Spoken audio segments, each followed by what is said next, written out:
Hi guys, welcome to my YouTube channel English Abhimanyu. आज की class में क्लास में नाउन क्लास पर लूँगा और इतना ध्यान रहे कि इससे पीछे जो मैंने क्लास पढ़ाया है उसकी डिफिनीशन आपको तैयार रहेगी, तो नाउन क्लास, एडजेक्टिव क्लास और एडवर्ब क्लास भी बिल्कुल समझ में आ जाएगा। इसलिए आइए नाउन क्लास पर समय न वेस्ट करते हुए हम नाउन क्लास के बारे में बताते हैं। नाउन क्लास क्या होता है? जो क्लास नाउन का काम करे नाउन क्लास कहलाता है। और you can also say this type that a class that works as a noun is called noun class। लेकिन हम थोड़ा सा और इसे हट कर सटीक डिफिनीशन और देने का प्रयास करेंगे। देखिए, इसकी और जो डिफिनीशन हो सकती है, कैसे हो सकती है।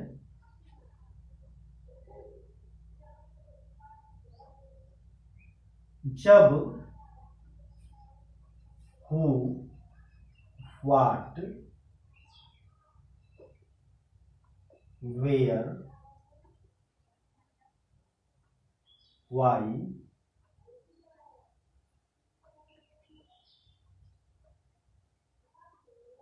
when, that,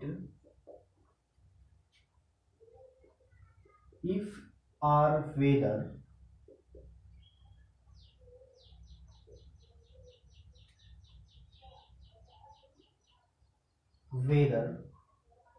से कोई क्लास जुड़ा, से कोई क्लास जुड़ा हो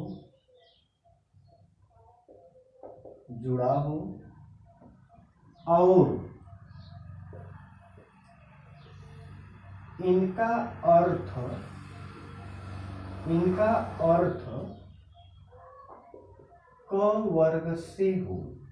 क वर्ग से हो, तो इनसे जुड़े हुए उपवाक्यों को नाउन क्लास कहते हैं। तो इनसे जुड़े हुए उपवाक्यों को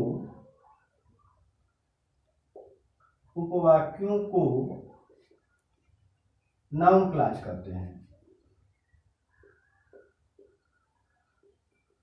देख लीजिए, मैं भी बताऊंगा, आपको आएगा।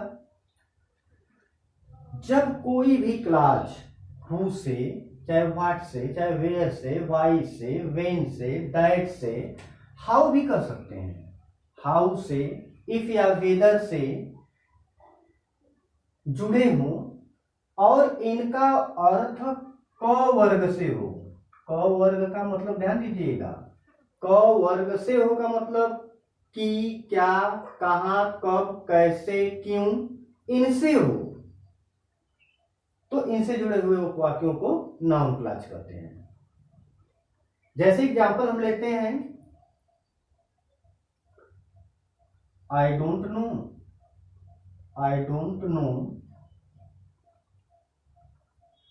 Where you live. देख लीजिए, I don't know where you live, full stop, where you live, मैं नहीं जानता हूं तुम कहां रहते हो। यहां वेयर का अर्थ कहां हो गया, यानी क वर्ग से ही हुआ, तो ये जो जुड़ा हुआ उपवाक्य है तो मेन हो गया, और ये जो उपवाक्य जुड़ा हुआ है यह नाउन क्लास की तरह से जुड़ा हुआ है, यानी कहां शब्द आया हुआ है। जैसे I know that he is a lecturer. I know that he is a lecturer. देखिए, यहां दैट क्लास से जुड़ा हुआ है। अब तो अंदाजा इस तरह भी बता सकते हैं कि जहां भी कोई क्लास इनसे जुड़ा होगा उसका अर्थ क वर्ग से, यानी कहां, क्यों, कब, कैसे इत्यादि से जुड़ा, मतलब इत्यादि से अर्थ निकले, तो इनसे जुड़े हुए उपवाक्यों को हम नाउन क्लास कहते हैं।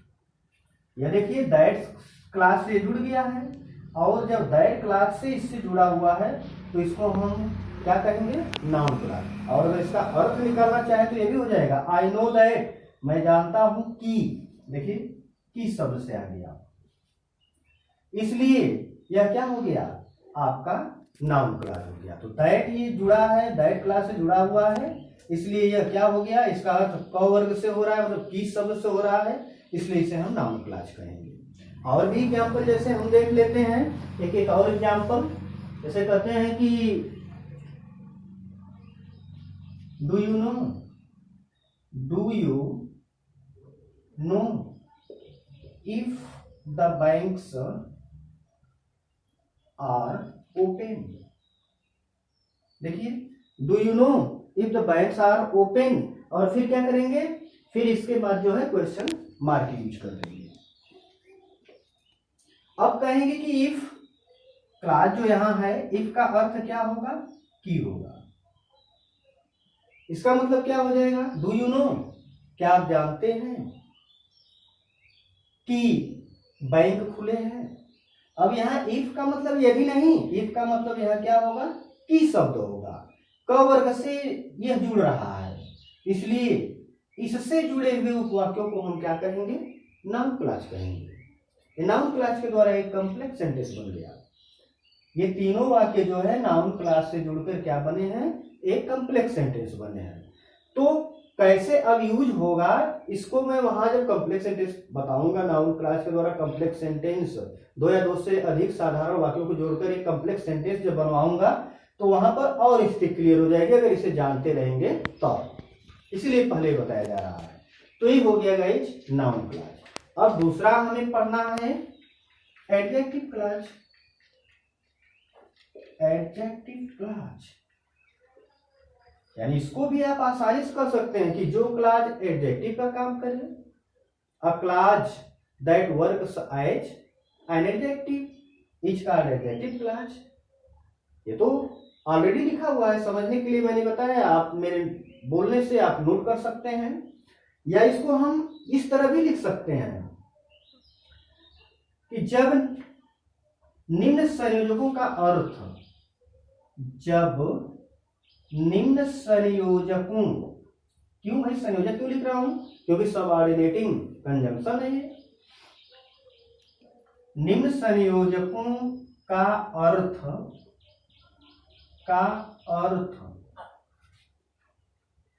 ज वर्ग से हो, ज वर्ग, ज वर्ग का मतलब ज्यों, जिसे, जब, जैसे, जहां, जो, इससे हो, इसी को हम ज वर्ग कहते हैं। ज वर्ग से हो तो इनसे जुड़े हुए उपवाक्यों को, इनसे जुड़े हुए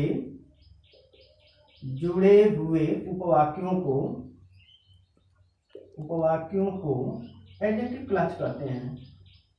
एडजेक्टिव क्लास कहते हैं।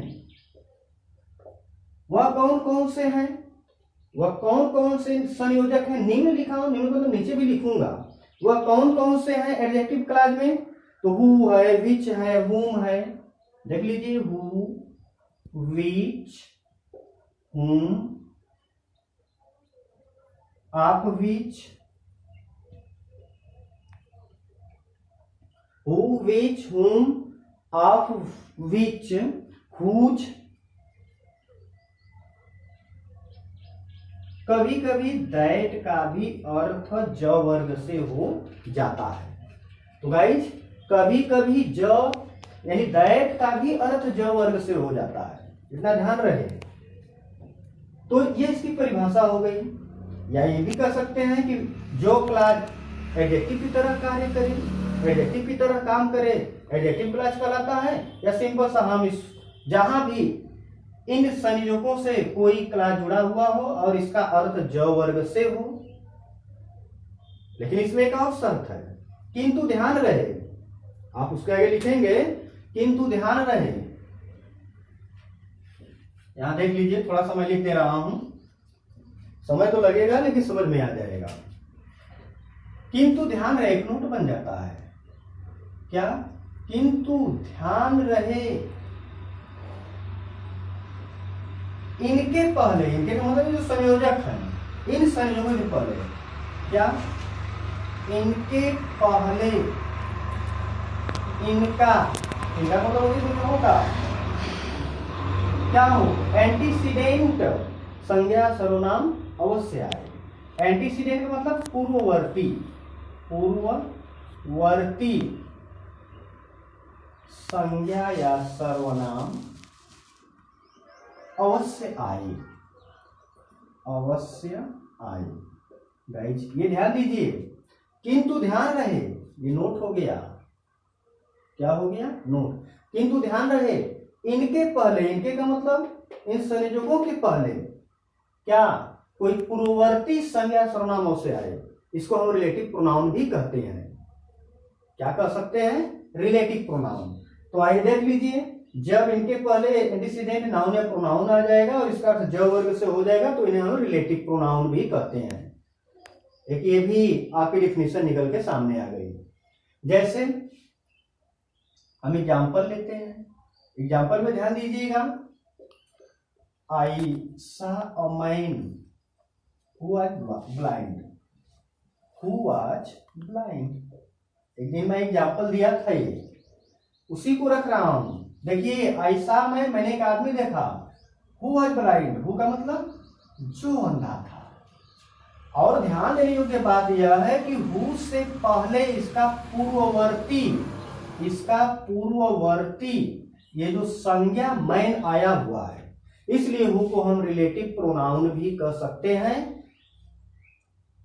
और इसके बाद जो क्रिया लगेगी, ये जो हेल्पिंग वर्ब है, यह ये रिलेटिव प्रोनाउन हु है, इसके पहले वाले संज्ञा सर्वनाम के अनुसार लगेगी। यहां मैन है सिनोनिम में, इसलिए वाज लगा है। ये करेक्शन आता है, मैंने पहले भी बताया, इस वीडियो में भी बता रहा हूं आपको, मोस्ट इंपॉर्टेंट है, इतना ध्यान रखिएगा। तो देखिए हु का अर्थ क्या हो गया, हु का अर्थ ज वर्ग से हुआ, जो हुआ, इसलिए इससे ऐसे जुड़े हुए उपवाक्यों को हम क्या कहेंगे, एडजेक्टिव क्लॉज। ये एडजेक्टिव क्लॉज के द्वारा जो है कॉम्प्लेक्स सेंटेंस बना है। तो जब हम कॉम्प्लेक्स बनाएंगे तो वहां पर ऐसे जो है नियम मैं दूंगा, उसको समझाऊंगा, आपको बताऊंगा। तो ये रहा है आपका एडजेक्टिव क्लॉज। अब मैं लेता हूं एडवर्ब क्लॉज। अगला तीसरा नंबर पर आइए, एडवर्ब क्लॉज। एडवर्ब क्लॉज क्या होता है उसको भी देख लिया जाए, क्योंकि इन क्लॉजों का कॉम्प्लेक्स बनाने में मुख्य भूमिका इन्हीं से प्रश्न उठता है। तीसरा है आपका एडवर्ब क्लॉज। एडवर्ब क्लॉज यानी जो क्लॉज एडवर्ब की तरह कार्य करे। क्या हो जाएगा, जो क्लॉज एडवर्ब की तरह कार्य करे। एडवर्ब, एडवर्ब का मतलब जानते हैं, क्रिया विशेषण। अधिकतर जो है एडवर्ब क्रिया के बाद प्रयुक्त होता है, कुछ एडवर्ब पहले भी होते हैं, कुछ बाद में भी होते हैं। तो उसका विस्तार से अध्ययन किया जाएगा तब जानकारी हो पाएगी। तो जो क्लॉज एडवर्ब की तरह प्रयुक्त होते हैं, की तरह प्रयुक्त होते हैं, क्या कहलाते हैं, एडवर्ब क्लॉज कहलाते हैं। एडवर्ब क्लॉज कहलाते हैं।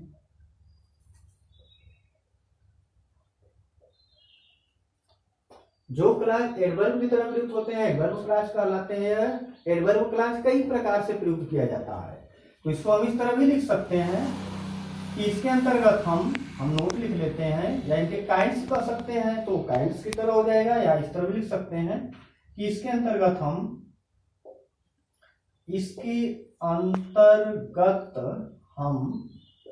एडवर्ब क्लॉज ऑफ क्या, टाइम, यानी कुछ क्लॉज ऐसे होते हैं जो टाइम को प्रकट करते हैं। बिफोर है, आफ्टर है, सिंस है, टिल है, ये सब क्या प्रकट करते हैं, टाइम को प्रकट करते हैं। तो adverb clause of time, place, यानी कुछ ऐसे एडवर्ब होते हैं जो स्थान को प्रकट कराते हैं। Place, reason, purpose, comparison,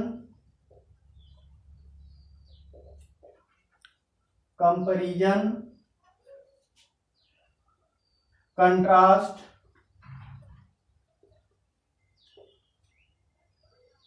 condition, यानी इसके अंतर्गत हम adverb clause of time, place, reason, purpose, comparison, contrast, condition, manner etc का अध्ययन करते हैं।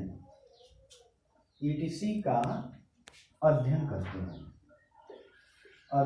करते हैं गाइज। तो इसका अध्ययन जो है हम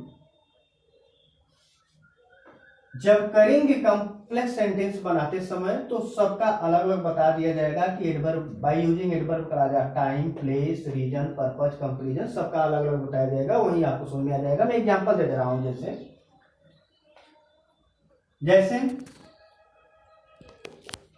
इफ यू कम आई शैल, ये क्या है? आई है। आई शैल टीच यू। देखिए एडवर्ब क्लॉज आप क्या हो रहा है, कंडीशन शर्त प्रकट हो रही है। इस वाक्य से क्या प्रकट हो रहा है? इसमें मेन क्लॉज में जो है क्या शर्त प्रकट हुई है। देखिए इफ आया हुआ है, ये किसको प्रकट करा रहा है? शर्त को प्रकट करा रहा है। तो इसलिए ये क्या हो जाएगा? Adverb clause of condition. Condition sentence पढ़ाऊंगा, कंडीशन के अंतर्गत क्यों आता है। यह हो गया आपका इफ यू कम, यदि तुम आओगे तो मैं तुम्हें पढ़ाऊंगा। इतना गाइस ध्यान दीजिएगा। कभी कभी क्या होता है कि आपको एग्जाम में यू के बाद विल लिख देगा और कहेगा correct of the following sentence. कैसे कहेगा? जैसे मैं आपको बता रहा हूं, यहां पर दे देगा कि if you will come comma I shall teach you. और इसमें ऑप्शन कर दिया ए, देखिए जैसे ए कर दिया, यहाँ बी कर दिया, यहाँ सी कर दिया, यहाँ डी कर दिया, यहाँ पर जो है ई कर दिया। इसमें लिख लिया नो एरर, नो एरर। इस तरह गाया जाता है आपके एग्जाम में। एयरफोर्स का एग्जाम बिल्कुल पास है, आप ध्यान दें। एक प्रश्न निश्चित है इससे आता है, हर साल देता है, इस साल भी देगा। तो देख लीजिए यहाँ करेक्शन क्या, आप पढ़े रहेंगे तो जान लेंगे। होता क्या है ऐसे वाक्यों में कि इफ यू, देखिए इसमें हिंदी वाक्य फ्यूचर में टेंस में आएंगे। इसमें दो पार्ट होते हैं, एक शर्त सूचक वाला पार्ट और दूसरा कार्य वाला पार्ट होता है। यानी इसमें पहला वाक्य शर्त सूचक वाला होगा, दूसरा कार्य वाला, दोनों फ्यूचर में टेंस में आएंगे। किंतु जब हम इसका अंग्रेजी में अनुवाद बनाते हैं तो शर्त सूचक वाले वाक्य का अनुवाद प्रेजेंट इंडेफिनिट टेंस बनता है। यही ध्यान देना है। शर्त सूचक वाले वाक्य का अनुवाद प्रेजेंट टेंस बनता है, कार्य वाले वाक्य का अनुवाद फ्यूचर इंडेफिनिट टेंस बनता है। लेकिन जब इसका अर्थ निकालते हैं तो यही होता है कि यदि तुम आओगे तो मैं तुम्हें पढ़ाऊंगा। ये शर्त है। ये शर्त जब प्रकट हुई है तो निश्चित है कि यहां पर जब प्रेजेंट टेंस बनेगा तो बी वाला पार्ट क्या है आपका? इनकरेक्ट है। क्यों? क्योंकि यहां विल का प्रयोग नहीं होगा। जब प्रेजेंट में बनेगा तो मुख्य ये सब्जेक्ट क्या है? प्लूरल नंबर का, तो वर्ब भी प्लूरल नंबर की प्रयुक्त हो गई। यू कम होगा, न कि यू विल कम। इतना ध्यान रखिएगा, यह मोस्ट इंपॉर्टेंट है, वेरी वेरी इंपॉर्टेंट। इतना ध्यान रखिएगा। ये करेक्शन आता है, हर साल आया है, इस साल भी देगा। और जैसे एग्जाम्पल मैं लेता हूं मैनर में या अन्य में भी ले लेता हूं। दो ही इज पुअर, दो he is poor, he is honest. यद्यपि वह गरीब है फिर भी ईमानदार है। यानी क्या? अपोज, विरोध प्रकट करा रहा है वास्तव में। तो ये क्या हो गया? कंट्रास्ट हो गया। तो ऐसे जो वाक्य का हम अध्ययन करेंगे, एडवर्ब क्लॉज के अंतर्गत अध्ययन करेंगे और एडवर्ब क्लॉज के द्वारा एक कॉम्प्लेक्स सेंटेंस बनाएंगे। इतना ध्यान रहे।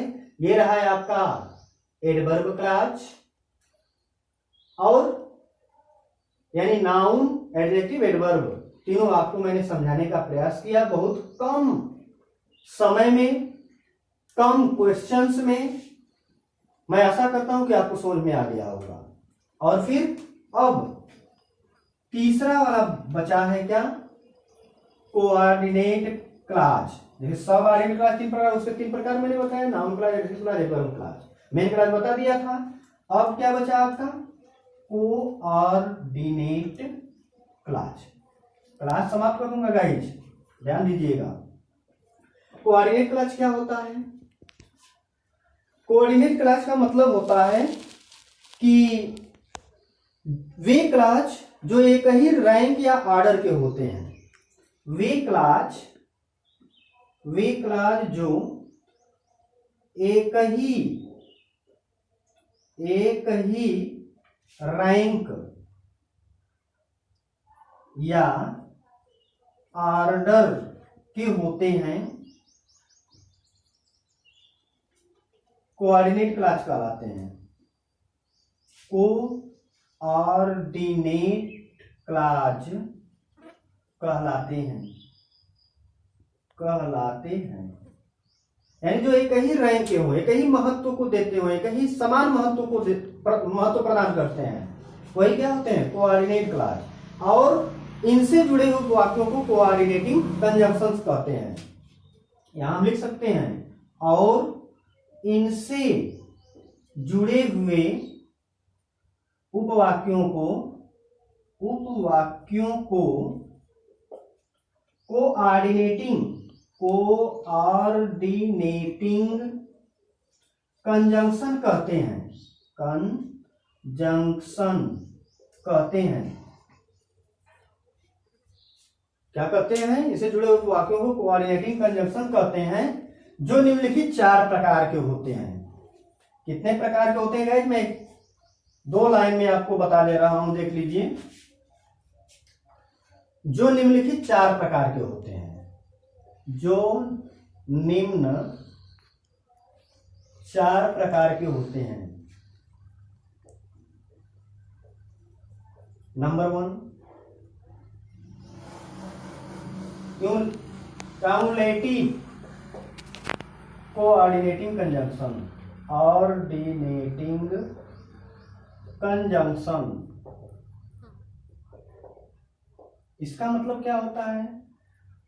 संचयी समानपदीय संयोजक। संचयी समानपदीय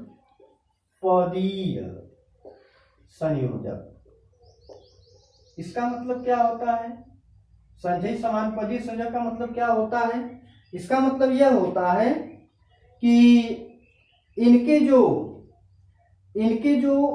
2 साधारण वाक्य आते हैं, वह दोनों पद जो है समान रैंक के होते हैं, इसीलिए इनको हम संचयी समानपदीय संयोजक मतलब क्यूमुलेटिव कोऑर्डिनेटिंग कंजंक्शन कहते हैं। और इसके अंतर्गत ऐसे वाक्यों को हम जोड़ते किन किन कंजंक्शन से हैं, उसको मैं इसके नीचे लिख दे रहा हूं।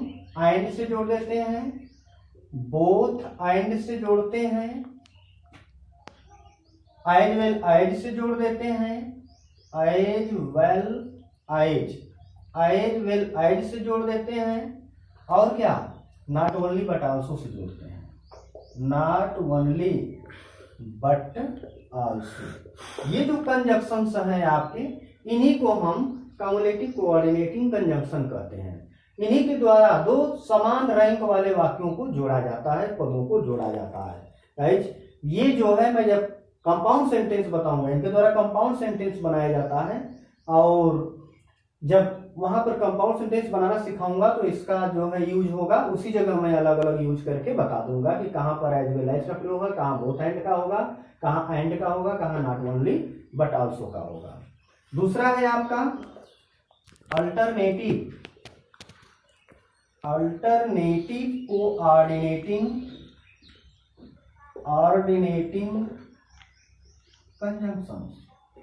कंजंक्शंस। इसका मतलब क्या हो जाएगा? अल्टरनेट करने का मतलब क्या? विकल्प। अल्टरनेटिव का मतलब वैकल्पिक, इसकी हिंदी हो जाएगी वैकल्पिक, जो विकल्प देता हो। जिन 2 वाक्यों में क्या प्रकट हो? विकल्प प्रकट हो, वहीं पर हम इन कंजंक्शंस का प्रयोग करते हैं। इसमें कौन कौन आते हैं उसको भी बता रहा हूं। वैकल्पिक समानपदीय संयोजक, समानपदीय संयोजक। गाइस एक बार पूरा वीडियो को आप देखते रहिए, देखिए ध्यान से, निश्चित से समझ में आएगा। तो इसमें कौन कौन आते हैं? विकल्प वाले, जैसे कौन कौन हो सकते हैं कंजक्शन? आइदर आर, नाइदर को नीदर कहते हैं, NEITHER, नीदर नार, इतना ध्यान रहे। आइदर आर यानी आइदर के साथ आर का, आइदर को हम इधर भी कहते हैं, तो आइदर के साथ आर लगता है, नाइदर के साथ हमेशा नार का प्रयोग होता है, चाहे आर या नार। ये जो कंजक्शंस है इन्हीं के द्वारा हम जो है जब दो या दो से अधिक समान महत्व देने वाले पदों में जब विकल्प प्रकट होगा तो इन कंजक्शंस के द्वारा, जब वाक्य निगेटिव होंगे तो नाइदर नार से, या अफर्मेटिव में आएंगे तो आइदर आर या आर से जोड़ते हैं। जैसे हम कहते रहे कि पढ़ो या जाओ, रीड आर गो। तीसरा है illative, ILLATIVE, illative coordinating conjunctions. Illative का मतलब क्या होता है? परिणामी समानपदीय संयोजक। देख लीजिए, जिसमें क्या हो? परिणाम हो। वह कौन कौन होता है? सो होता है, देयरफॉर होता है, हेंस होता है, HENCE, सो देयरफॉर हेंस। ये परिणामी संयोजक है, इनके द्वारा कंपाउंड सेंटेंस बनाया जाता है। और जो लास्ट में नंबर 4 बचता है वह क्या होता है? एडवर्जेटिव। क्या होता है? एडवर्जेटिव कोऑर्डिनेटिंग कंजंक्शंस। ध्यान दीजिएगा, एडवर्जेटिव मतलब विरोधी समानपदीय संयोजक। यानी क्या होगा? ऐसे वाक्यों में विरोध प्रकट होंगे। इसमें कौन कौन आएंगे? विरोधी समानपदीय संयोजक में जो विरोध प्रकट करें उसमें क्या आ सकते हैं बताइए? But, yet, still, nevertheless. क्या आते हैं? बट आता है, एट आता है, स्टिल आता है, और क्या? नेवरदलेस आता है। ये सब जो कंजक्शंस हैं ये एडवर्जेटिव कोऑर्डिनेटिंग कंजक्शंस के आते हैं। तो गाइस, इस तरह यह रहा आपका क्लास। तो क्लास आज समाप्त हुआ। अब मैं आपको क्लास के बाद सिंथेसिस में ले चलूंगा, लेकिन आज का वीडियो यहीं तक रहेगा। अगर आप वीडियो पसंद आया है तो इसको लाइक और शेयर, सब्सक्राइब जरूर करें। धन्यवाद।